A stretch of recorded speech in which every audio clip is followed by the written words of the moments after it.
요즘에 아마 기름값 때문에 나는 차를 버렸어, 난 걸어다니기 시작했어, 이런 분들 많으시죠? 저도 대중교통 이용한 지 제법 오래됐습니다. 두 가지 이유인데 사실 기름값도 기름값이지만 차를 샀거든요.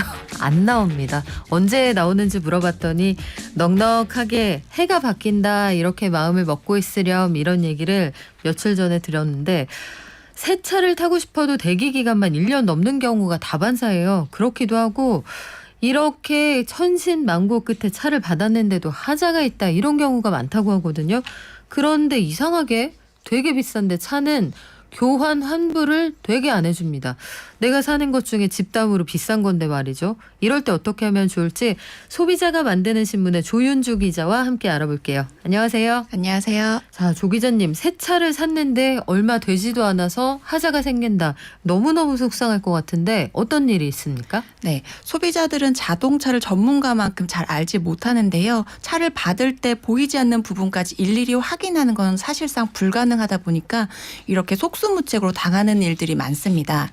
서울에 사는 한 소비자는 차를 받고 며칠 지나지 않아서 도색 불량을 확인했고 서비스 센터에서도 하자가 맞다라고 인정을 했습니다. 하지만 차량을 운행하는 데는 이상이 없으니까 이해하고 타라는 답을 받았는데요. 네? 네. 아, 저는 이해 못하겠는데요. 네, 그렇죠. 네. 예, 그리고 양주에 사는 한 소비자도 트렁크 좌우 간격에 차이가 있는 걸 인수 며칠 뒤에 발견했습니다. 이거는 손가락이 들어갈 정도로 단차가 컸는데 이건 역시 수리 받으면 되니까 그냥 타라는 이야기를 들었습니다. 우리는 생각이 좀 다르잖아요. 그렇죠. 네. 네, 근데 제조사도 생각이 다른 것 같습니다. 하하. 네, 창원에 사는 소비자 같은 경우에도 6월에 받은 새 차 에어컨 송풍에 문제가 있는 걸 발견을 하고 인수를 이분은 거부를 했습니다. 그때 딜러를 통해서 가스를 충전을 받고 그 외에는 아무 문제가 없다는 확답을 받았는데요. 차량을 받고 운행한 그 다음 날부터 서서히 송풍이 약해지더니 일주일이 지나자 아예 나오지 않는 문제가 생겼지만 이 역시 하자긴 하지만 이미 수리를 했기 또 네. 수리를 받으면 되기 때문에 환불은 안 된다는 답을 받았습니다. 아니, 이렇게 더운 날 에어컨 안 나온다고 생각해봐요. 그리고 새 차인데 네. 우리는 생각이 완전 다른데 왜 이렇게 당당하게 배짱을 부릴 수 있을까? 자동차는 아무리 싸야 중고차로 산다고 해도 수백만 원, 네. 그리고 보통은 수천만 원 이상이잖아요. 이게 보상이 왜 어렵습니까?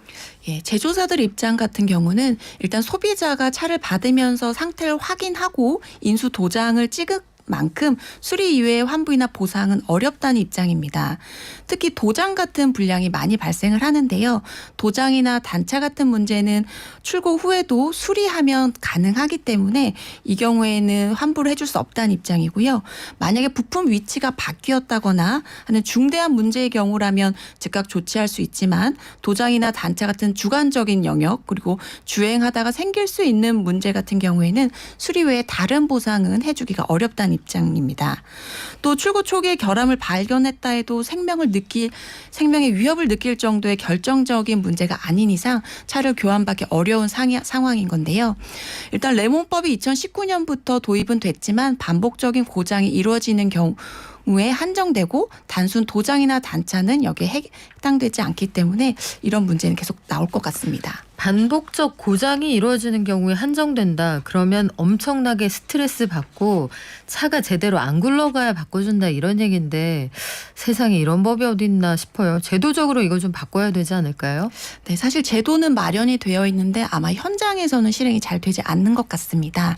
일단 소비자 분쟁 해결 기준을 보면 자동차는 탁송 과정 중에 발생한 하자를 포함해서 차량 인도 시에 이미 하자가 있는 경우에는 무상 수리나 차량 교환, 구입과 환급이 가능합니다.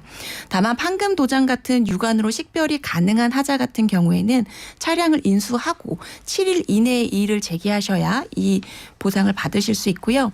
자동차 관리법에서도 제작사나 판매자는 자동차를 판매할 때 인도 이전에 발생한 고장이나 흠집 같은 것들을 하자에 대한 수리 여부와 상태를 구매자가 고지해야 한다고 규정하고 있습니다. 특히 소비자는 국산차, 수입차를 가리지 않고 공장 출고 후에 인도 전에 어떤 수리 과정을 거쳤는지 정보를 제공받을 수 있도록 한 건데요. 저희 쪽 그 제보 들어온 네. 것들을 보면 수입차 같은 경우에 출고 전 차량 점검센터에서 국내 소비자가 주문한 차를 출고하기 전에 검수를 하는데 이곳에서 뭐 본체가 긁혔다거나 하는 하자가 발생하고 이걸 보수한 다음에 소비자에게 인도할 때 하자 고지를 의무적으로 해야 하는데 하지 않는 경우들이 있었습니다. 문제는 이게 하지 않더라도 과태료가 100만 원에 불과하기 때문에 숨기는 경우가 있다는 건데요.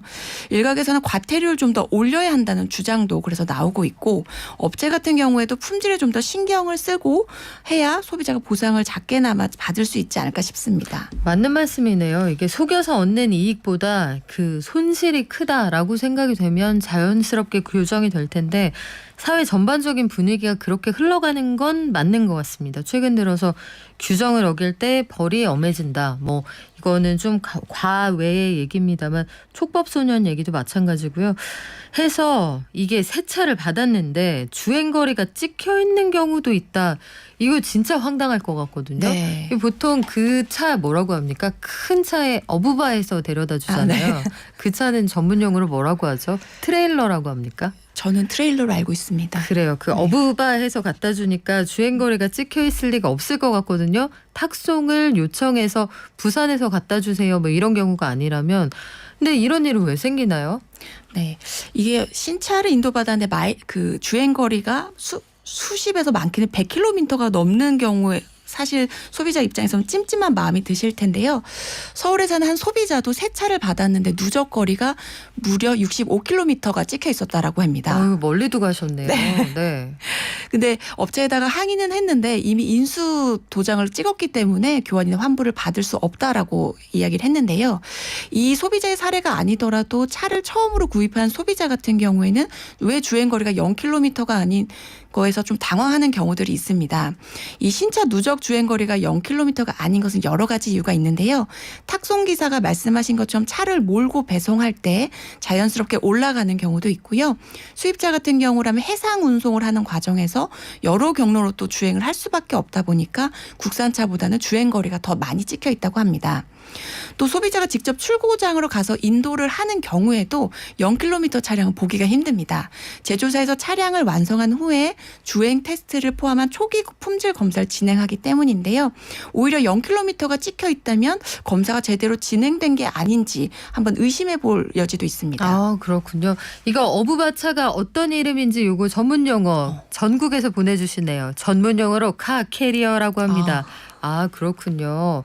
어부바차의 이름은 전문 용어로 카 캐리어. 알겠습니다. 그런데 이게 탁송 과정에서 어느 정도 차량이 이동할 수 있다고 쳐요. 네. 그래도 65km는 좀 긴 것 같거든요. 네. 그러면 도대체 몇 킬로미터가 찍혀 있어야 요 정도면은 테스트가 된 차다 이렇게 볼 수 있습니까? 사실 이렇게 규정은 없고요. 제조사에서도 마찬가지로 규정은 없지만 신차 주행거리가 누적돼도 적으면 한 10km에서 30km 정도가 일반적인 케이스고 아까 사례자처럼 60km가 넘는다라고 하면 업체에 문제를 한번 제기해 볼 수 있는 정도라고 합니다. 이 또 한 자동차 제조사 관계자 같은 경우에는요.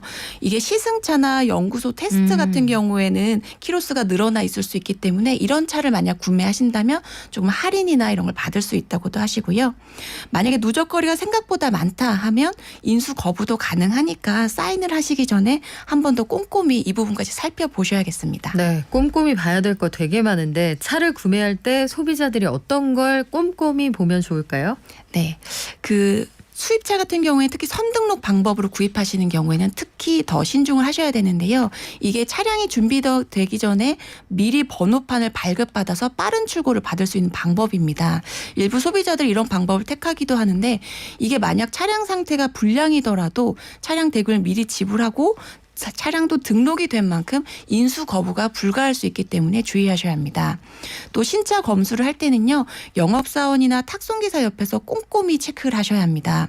외관을 볼 때 이음새 부분에 단차나 도장면, 밸런스나 스크래치 같은 것들은 없는지 확인하시고요. 시동도 직접 걸어서 램프는 정상 작동하는지도 보시고 가벼운 주행을 통해서 주행 시 이질감이나 이런 것도 없는지 체크해 보셔야 됩니다.